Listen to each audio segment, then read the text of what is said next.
어떤 가치를 바라보고 선택하는가라는 제목을 가지고 여러분들과 말씀 나누겠습니다. 여러분 그 혹시 갈렙이라는 인물을 들어봤죠? 갈렙 누군지 압니까? 갈렙과 여호수아 하면 여호수아는 알겠어요? 네. 예. 여호수아 들어봤죠? 모세의 후계자, 그렇죠? 근데 후계자 여호수아, 그리고 12 정탐꾼도 들어봤죠? 12 정탐꾼. 그러니까 하나님께서 주실 가나안 땅이라는 곳에 있는데 그곳에 12명을 보내게 되는데 그 중에 12명 중에 여호수아와 갈렙만이 어떻게 됩니까?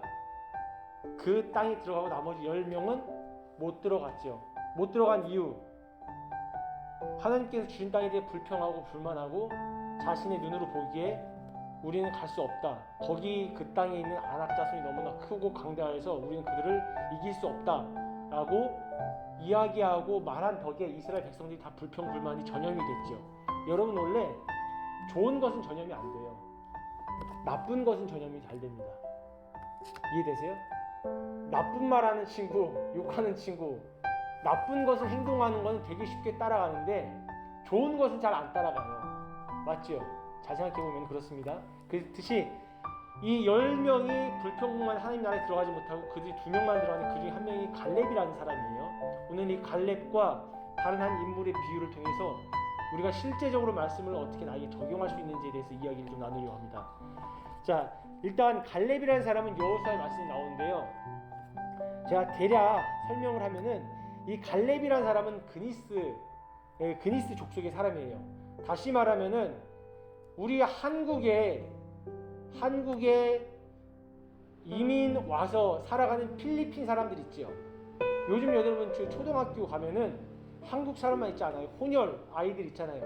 아마 여러분 우리 채훈이 다니는 학교에도 혼혈 친구가 있을 수 있어요.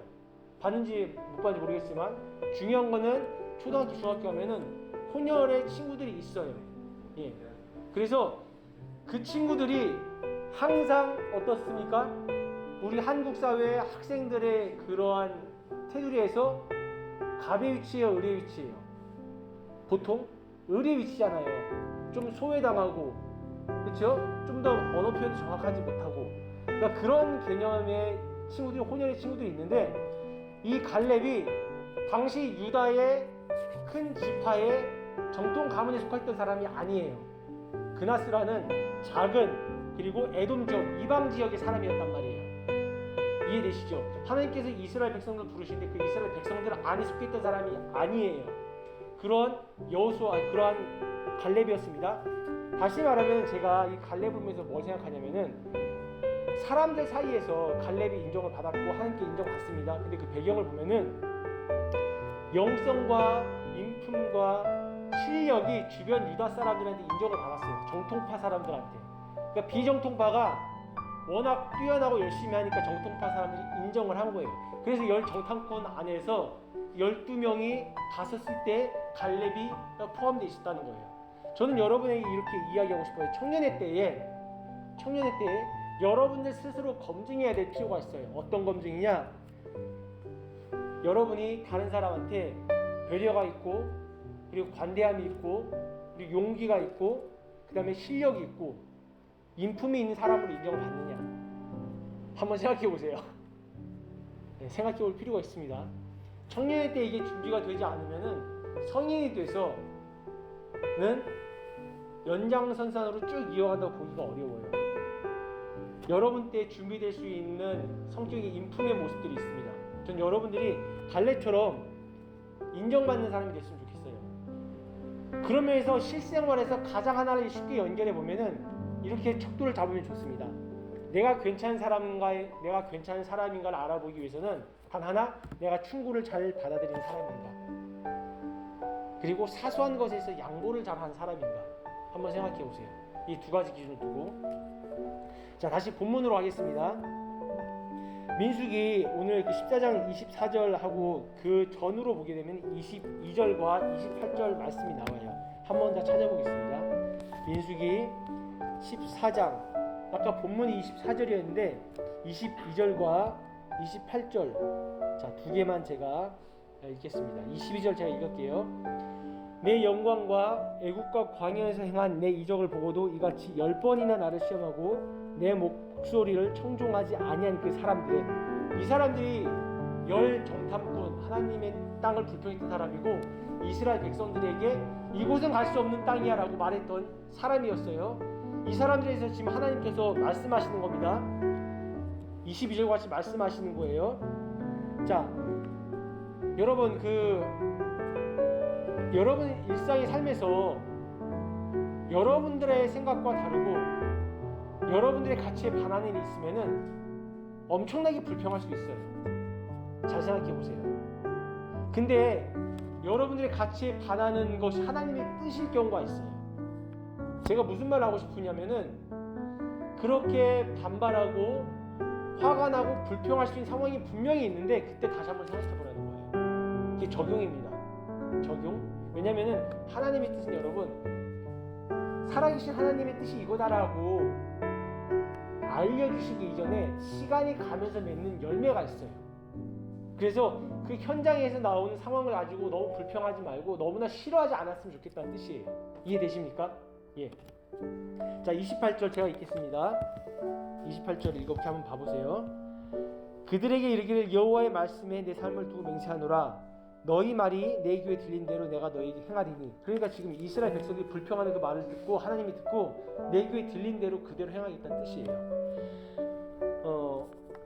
지금 갈렙이라는 인물과 이스라엘이라는 집단을 지금 비교하는 겁니다.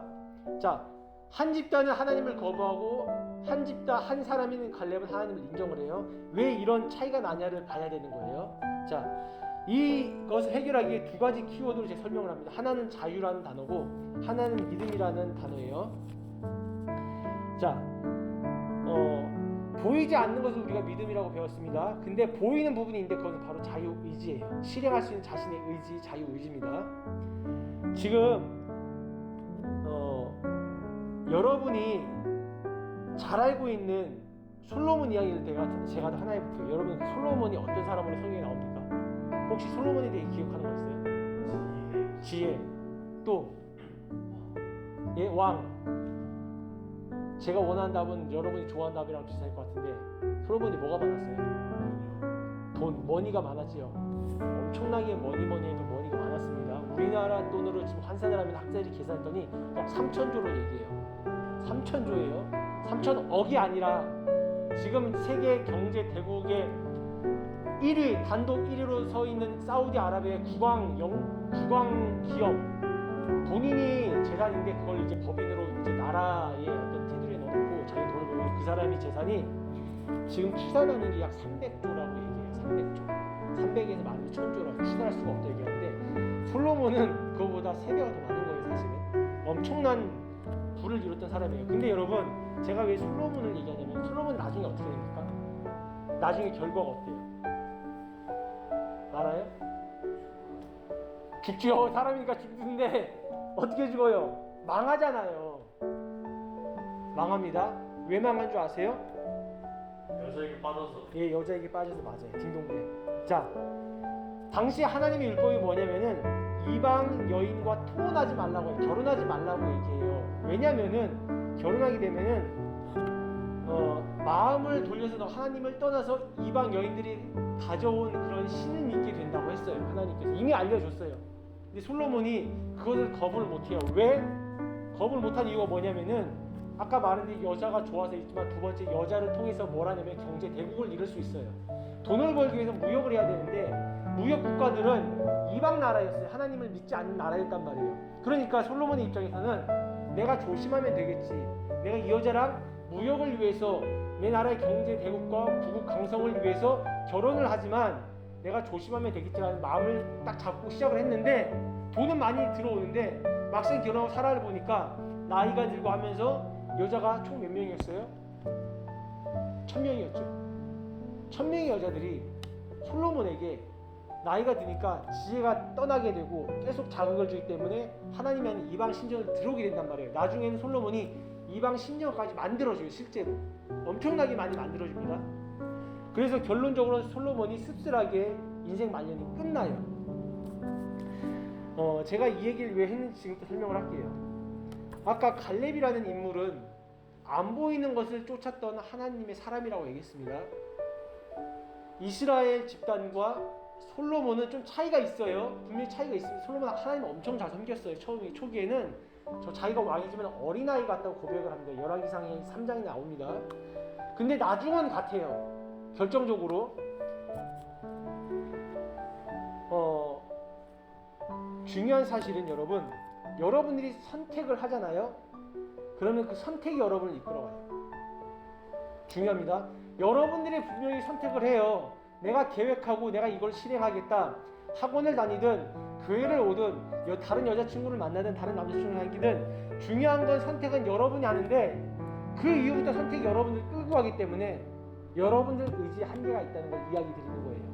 제가 그래서 아까 말했죠. 갈렙과 이스라엘 두 가지를 비교할 때 하나는 믿음, 보이지 않는 믿음을 봐야 되고 하나는 보이는 영역, 자유 의지의 영역이 있는데 어느 것의 비중을 더 주냐에 따라서 사람의 가치 판단이 달라지고 인생이 달라진다는 걸 이야기하고 싶은 거예요. 자, 여러분 제가 지금부터 적용을 한번 해볼게요. 여러분은 보이는 선택을 많이 합니까? 보이지 않는 선택을 많이 합니까? 조심스럽게 자신에게 물어보세요. 보통 보이지 않는 것에 대한 선택을 하지 않고 보이는 것을 선택하는 사람들은 자신에게 유익이 되는 것을 선택을 해요. 보이지 않는 건요, 대부분 회피하고 싶은 거, 나에게 손해가 되는 거, 귀찮은 거, 싫은 거예요. 왜냐면은 그게 나에게 이득이 안 되니까. 근데 여러분, 하나님의 뜻은 사실 보이는 것보다 보이지 않는 가치에 선택해야 될 때 더 나를 이끌어 가시는 깨달음이 생겨요.